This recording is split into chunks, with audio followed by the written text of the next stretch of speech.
Mga ka-wonder, ano ang paborito niyong luto ng hipon?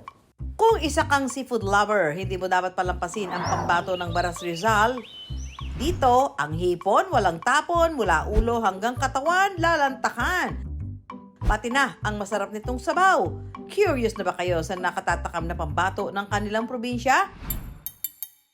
Sa Baras Rizal, matatagpuan ang isa sa oldest Catholic Church sa Pilipinas, ang Baras Church, na itinayo noon pang 1686 o mahigit 300 years old na.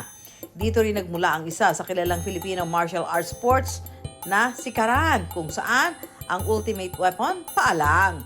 Sa dami ng ipinagmamalaki ng probinsyang ito, hindi raw nila palalampasin na ibida ang pambato nilang food trip, ang inulang. Mula sa salitang ulang o hipon, tinatanggal ang ulo at pinapakuluan, habang ang laman, didikdikin hanggang makuha ang katas. Ito ang gagamitin nilang pampalasa. Sa iba't ibang lugar sa Rizal, mayroon ding iba't ibang paraan kung paano ito lutuin. Pero dito sa Baras, ang version ni Nanay Rosie ang isa sa kanilang ibibida. Mga 20 years na akong nagluluto ng inulang. Pagluluto ng inulang, natutunan ko sa aking nanay. Mula nung bata pa ako, lagi ganun ang aming ulam.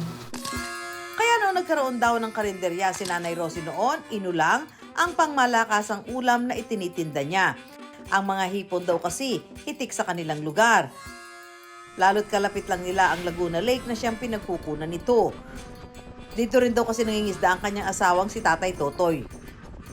Ang mister ko, nanguhuli ng hipon. Pagka alas 5 ng daling araw, maalis na siya. Punta na siyang dagat. Nanguhuli na siya. Tapos pag dumating yung mister ko, lalagay ko na sa batiya. Dadaling ko na sa palengke. Tinitinda ko. Ang pagluluto ni Nanay Rosie at pangingisda ni Tatay Totoy, ang siya raw nagtaguyod sa kanilang pamilya. Kaya naman, ang kanilang inulang filled with love talaga. Kaya hindi tayo papayag na hindi natin yan matitikman. Yes, mga ka-wonder, siyempre pa ang pambato ng Baras Rizal, ang tinatawag nilang inulang. Pero wait lang, saan ako kukuha ng hipon dito? To the rescue dyan, ang ka-wonder natin at social media influencer na si Hershey Neri. Kuya Empoy! Tara na! Pagdating sa adventure, Gusto ko talagang i-portray na hot girl ako na nag-outdoors. Pero guys, ba't mukha ako hold-upper ngayon? G na G. Pag-usapang food trip naman, hindi rin daw siya papahuli. Hoy! Hershey! Oo, kuya! Traffic! Grabe May pala rush guest hour. natin sa I Wonder ngayon, si Hershey. Hello! Sana hindi ako malaglag dito. Ano kuya, Wait lang. andito ako para sa'yo. Ay, Hershey, salamat ng marami sa iyo. Okay, Hershey, ready ka na bang manghuli ng hipon? Ready, kuya. Okay, sige, kung ready ka na, sisid ka na. Dito? Hindi, joke lang. Siyempre, pupunta tayo doon. Sa lake. Hindi pa pala ito yun. Hindi pa. Iba pa ang mga nahuli dito, mga pawikan, mga balyena, mga buhaya. Pero doon, yung shrimp. Shrimp. Ang Tagalog, Shrimp? ba, parang ang dami mong baon, Hershey ha. Tara na't magbangka na tayo, papuntang Laguna Lake. Here we go! Island hopping! Welcome to Boracay! Boracay? Boracay! Mukhang nag-enjoy kayo sa trip nyo ni Empoy at Hershey, ha? Empoy and Hershey, what is the meaning of that? Mami Sue, I can explain. Selfie lang po.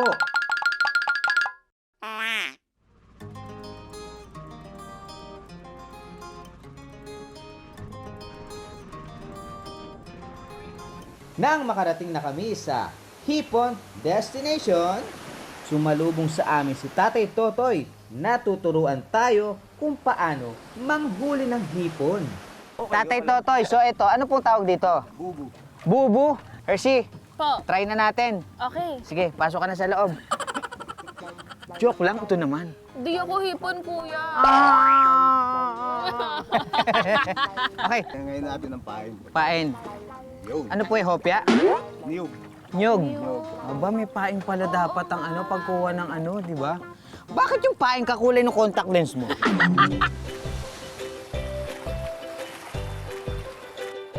Wow!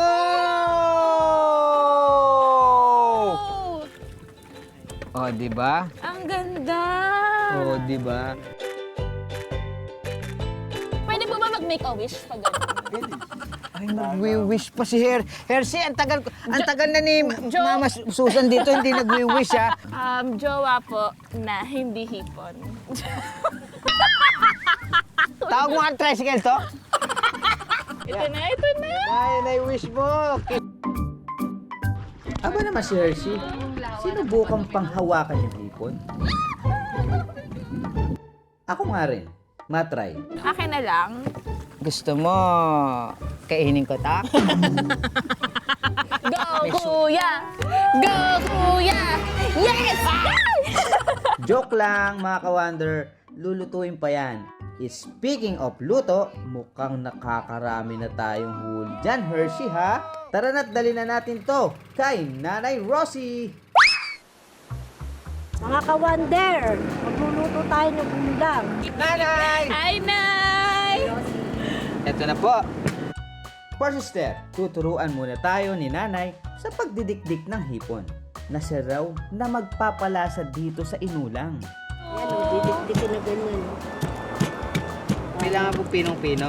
Para makatak. Oh. Pati balat po. Oo, kasama. Aba, napaka-basic naman kay Nanay nito. Sa tingin ko, Hershey, kayang-kaya natin to. Tama po ba ginagawa ko na? Ganun pa. Dapat galit? Dapat pa na iniisip niyo yung galit. Pagkatapos ng dikdikan sa pinagkuluan ng ulo ng hipon, paghahalu-haluin naman natin ngayon ang mga rekado. Kamote, sitaw, okra, kamyas, hipon, luya. Huwag kalimutan ang unang katas na dinikdik na hipon, gabi, sotanghon, at talbos ng kamote. At pakuluin. Pagkatapos ng ilang minuto, mga ka-wonder, luto na ang inulang. Kain na! Ang sarap! Oh my gosh! Ano lasa? Inulang! Inulang, di ba? Grabe. Tikman mo, sarap. kuya. Ang sarap sobra.